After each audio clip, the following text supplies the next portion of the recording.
சொல்லுக்கும் அர்த்தத்துக்கும் தூரங்கள் கிடையாது. சொல்லாத காதல் எல்லாம் சொர்க்கத்தில் சேராது. எண்ணிக்கை தீர்ந்தாலும் முத்தங்கள் தீராது. எண்ணிக்கை பார்த்தாலே முத்தங்கள் ஆகாது. அனுபவமோ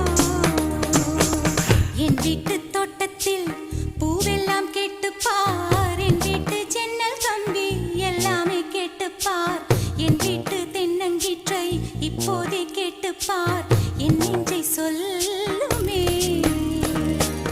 உன் வீட்டு தோட்டத்தில் பூவெல்லாம் கேட்டுப்பார். உன் வீட்டு ஜன்னல் கம்பி எல்லாமே கேட்டுப்பார். உன் வீட்டு தென்னங்கீற்றை ஒவ்வொன்றாய் கேட்டுப்பார். என் பேர் சொல்லுமே.